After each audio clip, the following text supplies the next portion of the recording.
Hello, everyone. Welcome and welcome back if you've been here before. This is my first review of the new year. So I just want to say I hope everyone enjoyed their holiday and let's talk TV.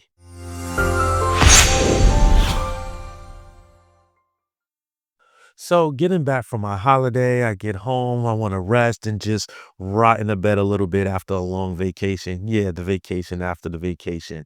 So I'm scrolling through my streaming apps as I so normally do, and I come across this show called The Girlfriend.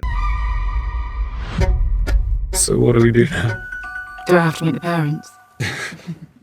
Now, I don't know how I missed this when it was originally released back in September on Amazon Prime, but it was here for me now, and I decided to check it out. I went in blind. I didn't know anything about the show before I started it up. The story is essentially about a guy introducing his girlfriend to his parents, but it gets a lot more complex than that. This is not one of those shows that necessarily grabs you in with intense action or big over the top scenes, but instead it pulls you in through intense storytelling in a way it slowly unpacks all the events that are happening on this show. By the end of it, I found myself thinking about the story way after I finished the series, and for me, that's saying a lot. Robin White serves not only as director, but also as one of the lead actors, and we'll talk about a little more how she fares on both fronts as we go along. I really want to talk about what I did enjoy about the show, what I didn't like too much, and if I would recommend this show and think it's worth your time to watch.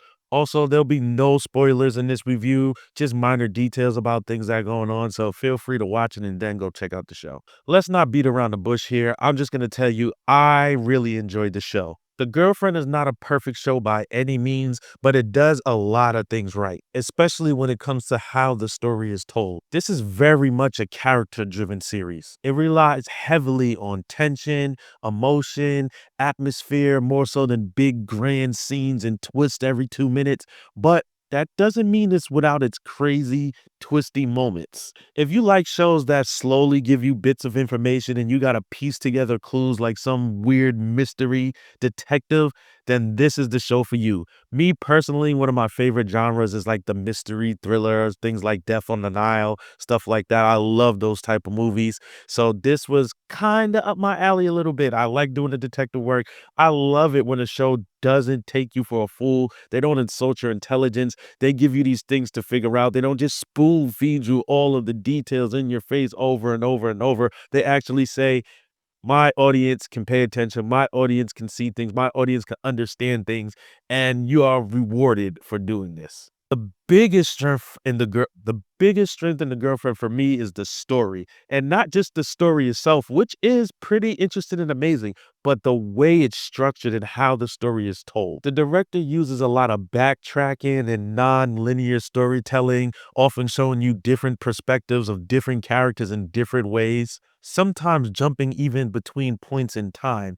And as you're watching it, you don't really know if all of it's going to make sense or add up, but as the puzzle pieces slowly start getting put together, you feel very rewarded and satisfied. I really like this approach because it made me feel like I wasn't just watching a story, but I was somehow involved in my thoughts on the characters and who was right and who was wrong, who I liked and who I didn't like, evolved and changed as we got more of each character's perspective of what was going on. Each new episode gave us more context to things that was happening behind the scenes, and you can kind of understand the character's motivations in a different light. This ultimately continuously forces you to change how you feel about each character. By the fourth episode, I was completely confused about who I thought was the hero or the villain of the story, and in a good way. That being said, I could understand how for some people the timeline jumps and different perspectives can seem a bit confusing and jarring at first. But for me, I always felt like the confusion felt intentional and it does pay off at the end. The show deals with themes like trust, obsession, relationships,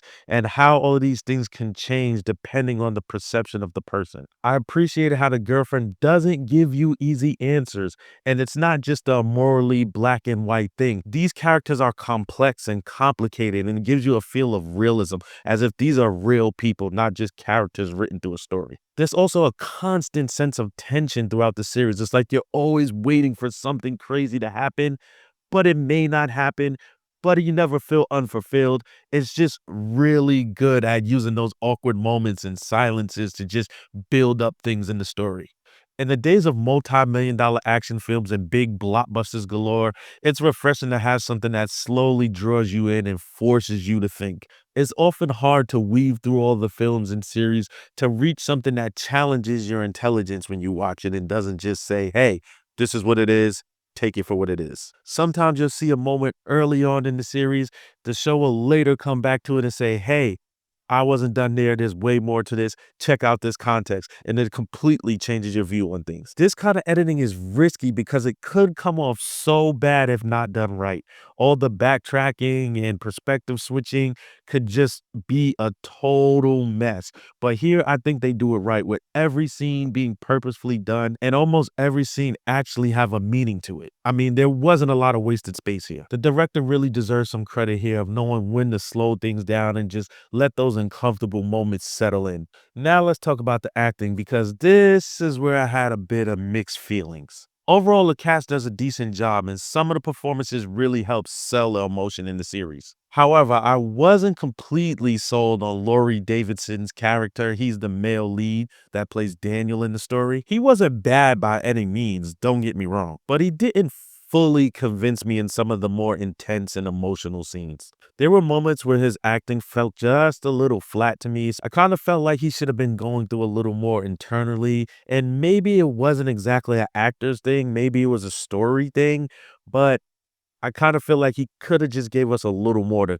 kind of draw us in. With that being said, he wasn't show ruining or too distracting where he took me out of everything that was going on. Maybe this could have been a directorial decision. If you watch the show, maybe you'll understand a little bit where his character's background stems, and maybe he was just supposed to be a little bland. But I don't know. I just would have liked a little more oomph from him.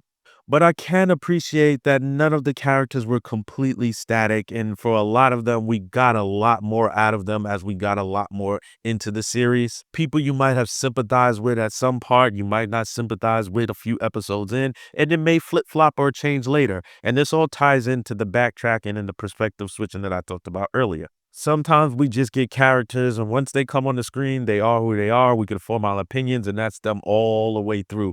But here, characters are constantly evolving, and how you feel about them and how you see them is constantly changing. And I think this was a great way to do the story. The pacing was pretty good for a 6 episode series. There were moments where the story might have just dragged a little bit, and maybe you didn't really get the main storyline getting pushed forward at all times. And you just kind of got some things with the characters doing things. But for the most part, I really enjoyed how they spaced everything out. If you're binge watching it like I did, it's not really a big problem. It's kind of just like watching a really long movie.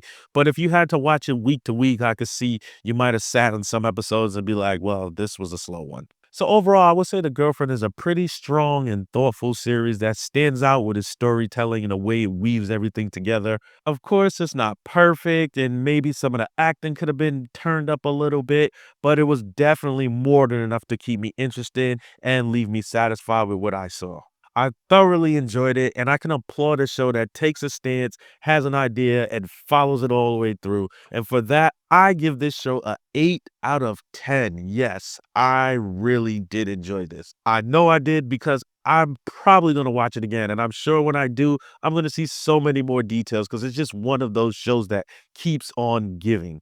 If you enjoy psychological dramas or thrillers or mysteries or things like that, this is the show for you. If you like piecing together information instead of being spoon-fed, I suggest you give this show a shot. I feel like the strengths outweigh the weaknesses, and I overall walked away happy. That's my review of The Girlfriend on Amazon Prime. Check it out now. Let me know down in the comments what you think about the show if you watch it, if you're interested in watching it, if you like the review, if there's something you would like for me to review, or something you just want to recommend to me, knowing what I like. Please hit the like and subscribe on your way out if you enjoyed this video, and I'll see you guys next time.